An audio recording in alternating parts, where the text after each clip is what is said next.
ce qui m'a poussé aussi à faire J'irai dormir chez vous, c'était un peu le défi. Parce que dans ma carrière, en fait, j'ai commencé comme ingénieur du son. Ensuite, j'ai réalisé. Quand j'ai réalisé, parfois je me disais que ça serait bien d'avoir une deuxième caméra, donc j'ai commencé à filmer. Puis après, il y a eu des tournages où j'ai simplement filmé. J'ai également présenté un peu des émissions de télé, donc je me disais finalement je peux tout faire tout seul. Et c'est là que je me suis dit, et si j'essayais? Et c'est aussi une des raisons qui ont fait que j'ai développé ce matériel un peu particulier et que j'ai également essayé que j'ai osé me lancer dans cette série qui au départ me semblait pouvoir fonctionner, mais en fait j'en savais strictement rien.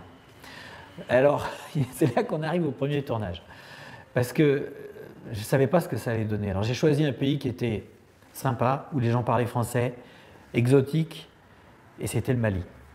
Et je me suis retrouvé donc à Bamako, tout seul, avec mon matériel qui était loin d'être au point, pour essayer de faire un film de 52 minutes. Et là, je ne savais pas ce que ça allait donner.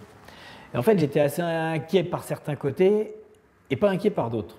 Je n'étais pas très inquiet parce que je me disais, si ça ne marche pas, j'arriverai toujours à raconter l'histoire d'un mec qui se plante. Ça peut être un film marrant, il y a des fois des histoires qui sont des échecs et le film est bien. Bon. Et puis, en même temps, j'étais inquiet parce que je me demandais quand même comment j'allais être reçu. Et surtout, arrivant avec du matériel. Et j'ai eu du mal à sortir de l'hôtel. Je suis arrivé le soir et je suis sorti de l'hôtel le lendemain soir. Parce que pendant toute la journée, j'ai traîné en préparant mon matériel, mais super lentement. Puis tout à coup, j'avais un coup de manque d'énergie, alors je dormais pendant 1 heure. Puis après, je recontinuais à préparer ce matériel. Il y avait quand même 9 fils qui sortaient du sac à dos. C'était un petit peu une usine à gaz. Puis finalement, en fin de journée, la lumière commençait à baisser.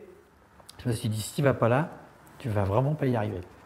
Donc je suis sorti dans la rue en me disant, je vais juste voir. Et puis, en quelques minutes, j'ai commencé à me sentir à l'aise. Et je dirais qu'une demi-heure après, j'étais à l'aise avec les gens.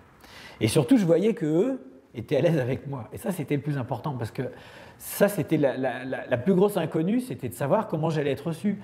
Parce qu'on peut essayer de se dire, je vais être dans un état d'esprit qui sera celui-là. Si on a beaucoup de volonté, on va y arriver.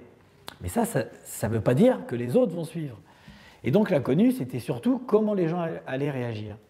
Et finalement, il s'est avéré qu'ils réagissaient d'une part relativement bien, et que même les fois où ils réagissaient mal, que les gens m'envoyaient bouler, ou qu'ils étaient un peu désagréables, en fait c'était intéressant. Les images étaient bien, ce qui se passait était intéressant.